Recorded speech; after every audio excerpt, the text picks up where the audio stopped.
একটা নির্দিষ্ট বয়সের পর ছেলেরা পরিবারের বোঝা হয়ে যায়।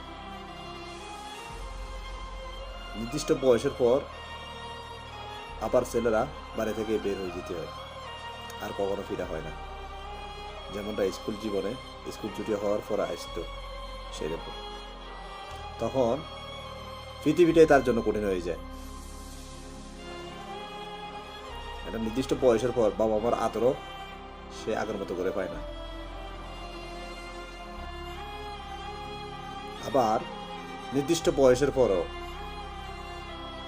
যে বাবা মা পরিবার সবাই আগে জানাই দেয়, নিজের প্রয়োজন নিজে মিটাতে পারো না, আবার আদর চাও কেন?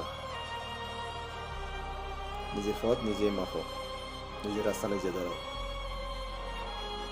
তখন ছেলেদের অনেক অনেক ডিপ্রেশন হয়, বা অনেকজন ডিপ্রেশনে চলে যায়। কেন জানেন? নিজের ক্যারিয়ার দাঁড় করানোর জন্য। নয়তো পরিবারের মানুষ তার সন্তান স্বীকৃতি দিতে লজ্জা পায়।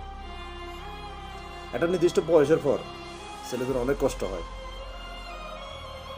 যা ছেলেদের মনের ভিতরে থাকে, সেটা তারা প্রকাশ করতে পারে না। যারা ফিল করছেন বা যারা জানেন এই জিনিসগুলো যাদের প্রতি হয়েছে, তারা ভালো করতে পারবে।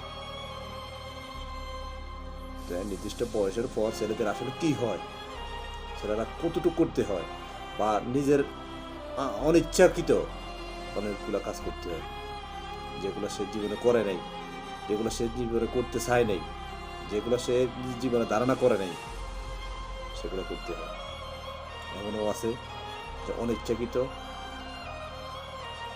অনেক কাজ করতেছে অনেক ছেলেরা, শুধু একমাত্র ফ্যামিলিকে দাঁড় করার জন্য, নিজের ক্যারিয়ার দাঁড় করার জন্য, নিজের ফ্যামিলি ভালো থাকার জন্য। নির্দিষ্ট বয়স এমন একটা জিনিস যা আপনার যখন বয়স ছোট থাকবেন, তখন পরিবারের সবাই আপনারা আদর করবে।